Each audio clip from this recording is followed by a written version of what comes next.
Dreamscape presents A Victim at Valentine's by Ellie Alexander, narrated by Quay. 1. Love was in the air at the secret bookcase, the Agatha Christie-inspired bookshop where I was soon to be a partial owner.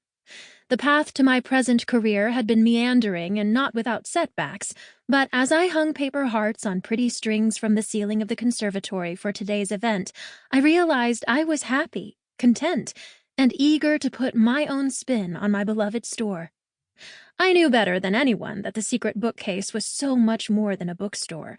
It was a place to fully immerse yourself in the hallowed halls filled with treasure, from the yellowed pages of long-lost first editions to glossy new reads with pristine spines waiting to be cracked open. But it was also a gathering spot, where people came to find connection and a sense of community, here in the heart of our beloved town of Redwood Grove. My colleague Fletcher Hughes and I had approached Hal Christie about the possibility of buying him out shortly before Christmas. We'd spent the last 2 months reviewing numbers and sketching ideas for future events, and working out plans for how we'd combine managing the store with setting up the private detective agency we would run from our office in the bookshop, the Novel Detectives. It was a full-circle moment for me. I'd always imagined owning a detective agency during my years studying criminology, but when my best friend Scarlett was murdered the day before graduation, that dream died along with her. Now, here I was, Annie Murray, about to fulfill that dream at last, embarking on a grand new adventure. And, this weekend, welcome dozens of readers on a quest to find love.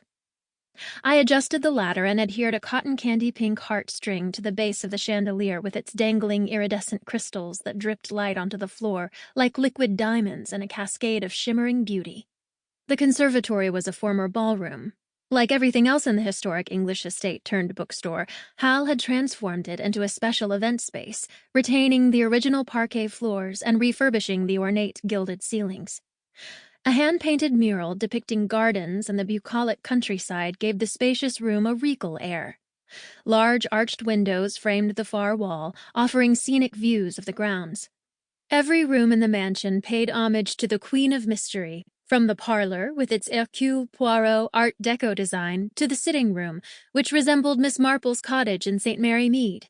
The library housed our extensive collection of non-fiction titles, as well as mystery reference books, while the study provided a brooding atmosphere for new writers to pound out stories on laptops. Even the extensive grounds and gardens had touches of Agatha Christie, in the form of topiaries and pathways with hidden benches.